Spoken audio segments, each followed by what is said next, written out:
Hi, my name is Lauren Tobias, and I am currently a graduate student on the Marriage, Couples, and Family track of Montana State University's counseling program.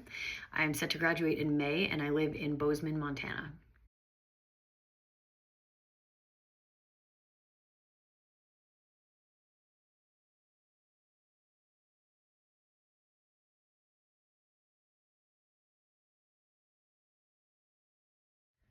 I was so excited when I first saw this fellowship opportunity. Immediately, I knew it was something I wanted to apply for. If I could specialize in nothing but working with couples after graduation, I would be so happy. And obviously, graduate school can't do everything, and we had one couples class, which was incredible. We did the semester was split into 3 chapters: Gottman, Sue Johnson's emotionally focused therapy, and Pet C. So together we sort of had a very experiential class, and then I was also seeing a few couples through my internship. And so I was able to apply that. And even though the training was great, I still was left feeling like it was not enough, and that I really felt like I wanted to hone my understanding of work with couples and see it through one framework and get feedback specifically on work with couples. I have about 10 clients a week currently in my internship. So the truth is, there's not enough time to get the level of supervision related to specifically couples that I crave. And so this opportunity, a paid, heavily supervised working opportunity on a professional track, is pretty much ideal for me in what I want to focus on. And if you ask my supervisor and a couple of the faculty members, they would tell you the same thing, and I'm sure that they will. I'll give you their contact information. That couples has been my interest since before graduate school, but it definitely has sort of been validated through my experience in school. But yeah, I absolutely have loved working with the couples that I've worked with so far. I'm a big proponent of social advocacy and justice, and what I've learned or felt connected to in the recent years is that harmony starts in the home, and we all want to feel connected and like we belong. And most of us in partnerships don't feel like we even belong within our own partnership. There's so much discord and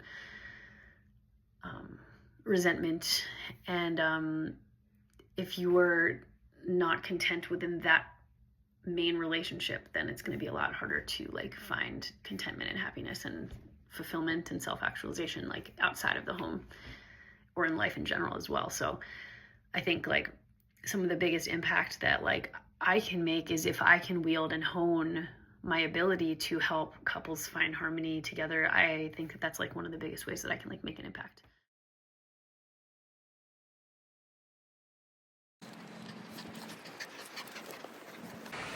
Okay, so for hesitations and considerations for taking this fellowship, I thought instead of telling you only, I thought I would show you. Probably one of my biggest hesitations in taking a new position, this fellowship, would be just the requirement to move out of Montana. This is just a view on a kind of a local hike close to town, and I've gotten pretty used to the lifestyle out here. I'm originally from the East Coast, actually, from New York, and I moved out here sort of on a whim 9 years ago, and I've developed roots here and have especially my professional network from my grant writing endeavors, and as well as, of course, going to school here, getting connected with a network of therapists and to-be therapists and faculty, and just it's a very close-knit community. So leaving that behind, and even the clients that I've been working with, would be difficult. But it doesn't mean that I wouldn't do it, because I see this opportunity as something I couldn't get here in Montana. And I've always imagined actually moving closer to the East Coast to be closer to family when my siblings start having kids, which actually is happening right now. 2 of them are pregnant. So the time feels kind of ripe for considering a move closer toward the East Coast anyway. But it would still be pretty difficult. Nonetheless, my partner's family is also from Chicago, actually, and we go there twice a year, usually once for Christmas and once for during the summer. So being there would be really actually quite familiar, especially for my partner, who I would obviously be asking to make a big move with and for me. She's incredibly supportive, and she has a remote job, and so we've even like toyed around with this idea before. And so again, it's a hesitation, but it's definitely not off the table, because it feels like something that would be like an incredible opportunity. The second hesitation is just around licensure. By the time this fellowship starts in July, I will be in the pre-licensed phase, and so I know that that's kind of like a formative period for licensure where you do your pre-license period. So that would just be something I'd need to get clarity on. And even if I were to stay in Montana, I wasn't sure about that either, because of my desire to eventually kind of move back to the East Coast, or toward the East Coast. Chicago, Geneva would be actually a lot more accessible than Montana is. So the licensure question, and in terms of where I ultimately want to end up, is just something I'd have to get clarity on. And then my last kind of thing to consider with taking the position is the timeline. And given that I graduate in May and the fellowship starts in July, I know that I'm going to have a pretty packed last semester of graduate school. And the fellowship, I saw on the website that it is somewhat flexible, but it said it starts in July, and that the required level 1 and 2 Pet C trainings, that we should complete that by May. And that's when I graduate. And I'll also be kind of taking the licensure exam, studying for that. And so just knowing that that's going to be a pretty busy time, and also that is when my 2 siblings are due to have their kids, their first children. And so it's just going to be a really busy month for me. And I want to make sure, of course, that I could like fulfill the obligations of doing the trainings, and I want to be able to soak them in, because my chapters in my couples class with Pet C was pretty short. It was about we probably had 2 classes on it, and of course we read Dr. Atkinson's book, so I'm familiar with the concepts. But I would just want to make sure that I could take the training in the best of my ability, and I know that a lot's gonna be going on, so the timeline is kind of a thing. So those are my 3 that I have, and none of them are barriers. They're all workable, especially because of this opportunity I am so excited about. So but things to consider, and I appreciate the question, and I appreciate the opportunity to really think about before communicating with your team, thinking about what it would actually look like. So continuing on the tour of my life here in Bozeman, we are in front of my internship site, which is where I've worked for just about a year. I've been really lucky to do my practicum and my internship here. It's called the Community Counseling Clinic, and that house is the building. We think it's haunted, and it's about 100 years old.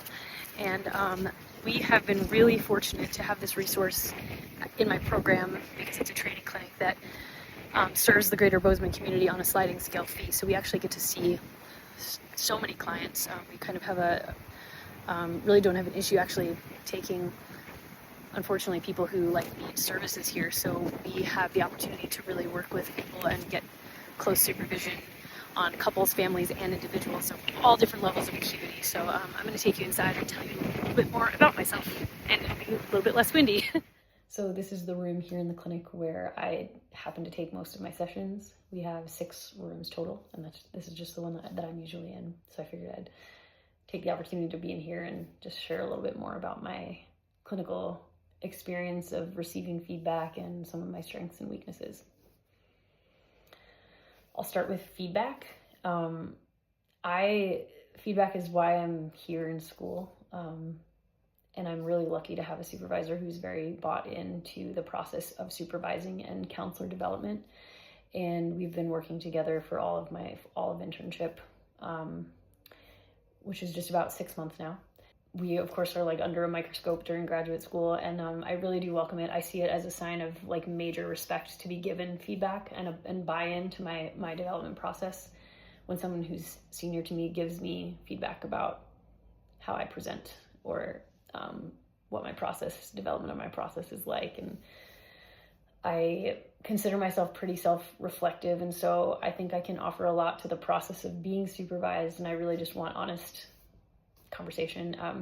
My supervisor would say that he has said that I can stand in tension for long periods of time in a conversation. So I can comfortably engage in agreements or disagreements, or being pretty direct without taking it personally or carrying it outside of a room. But I feel comfortable just like having discourse with people, and I really appreciate that. So yeah, I love and appreciate feedback. I know my role and my place as a beginner, counselor, novice, professional. I don't feel like I have necessarily imposter syndrome. I really believe strongly that this is where I want to be in this career path. But at the same time, I know that I have a long way to go. And I just appreciate people willing to spend time and their expertise to help me. So that's how I feel about feedback. Okay, strengths and weaknesses. I'll start with strengths. I would say the biggest metric for me of that I'm doing well is that my clients, many of my clients feel comfortable like poking fun at me and the process and themselves in like a non-self-deprecating way. I really believe that humor, of course not to be used for deflection, but like humor to sort of lighten some of the tension, can be therapeutic and can be like rapport building. And so when my clients feel comfortable making jokes in session, it shows me that they feel comfortable and safe. So I feel good about my use of humor to build connection with clients. That's probably like the first thing that comes to mind. I am pretty academically and intellectually driven. I love to do research on specific areas of interest for projects for school. I like to deep dive. I have a lot of stamina for doing this type of research. I have a lot of stamina for emotional conversations. That's feedback I've received from friends or loved ones. Sometimes it can be exhausting is the feedback I've received, but that's also why I'm in school to be a therapist. I consider myself a systems thinker. I'm always very attuned to like patterns of people's behaviors and power dynamics in the room or just in life. People's like body language, emotional states and affects, like kind of subtle changes. I feel pretty attuned to that, and also kind of like adding context to a person and their complexity. I don't believe that like one person is the problem, especially in a couples dynamic. I try to see things like more holistically and see like the interplay without my personal judgment being cast on them. Another strength that I feel like I have is a high comfort with ambiguity and gray area. And as a result, I think it's easier for me to see when someone is stuck in sort of black and white thinking, when someone needs to have certainty or needs something to be a certain way by a certain time. I think that shows up in how I don't necessarily push clients for reconciliation. That needs to come from them. I don't push them for answers to questions they might not have the answers to, for my own understanding. It's okay if I don't fully understand something. I kind of trust that the more a client kind of shares the pieces, the more I can, read through the lines. And so, I think that that's a strength. I'm also pretty comfortable with confrontation. This is something I've been working on though, but I would not consider myself like a people pleaser. I think that I am pretty confident in the way that I like present what I believe. And I feel comfortable like pointing things out in session. I am working on delivery because I think that I can stumble over my words a lot as a new counselor who's constantly filtering through like my raw thoughts compared to like what would be appropriate to like say and how to say it. So that sort of filtering process has been difficult for me to speak as smoothly as I would speak like with a friend, let's say. But I would say ultimately, I think that I will kind of grow into a real comfort with confrontation, like empathetically. I can sometimes be a little bit hasty in my interpretations of things. And so I think that as I like develop in my counselor identity, I'm attempting to sort of hone a little bit more patience and non-directiveness in terms of, instead of necessarily offering my interpretation right off the bat, maybe taking the approach of asking certain questions to help clients reach conclusions on their own instead of hearing them from me. So yeah, sometimes can jump the gun on that. The other area of growth for me is I think I really prioritize meaning making, especially in couple sessions. I'm not as quick to offer sort of concrete tools and skill building interventions. I'm way more about like, let's understand each other and let's help create shared meaning. And I think that that's just really a lack of experience and training at this point. Because like I said, the couples class that we had plus my couples experience here was still pretty minimal in terms of we sort of skimmed the surface. And I think what this fellowship could offer is a way deeper integration of and sort of a scaffolding of working from a theory and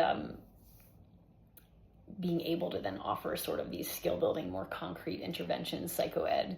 But right now it's very much around sort of this like staying with what's in the room. And I think a little bit more movement could be had with a little bit more concreteness in what I can offer.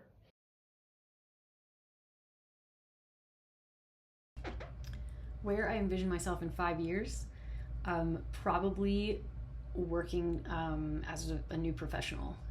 It's 2026 right now, January, and I'm anticipating hopefully getting licensed within 2 years. I'm graduating in May, so hopefully by May of 2028, I'll be licensed, if not close to licensure.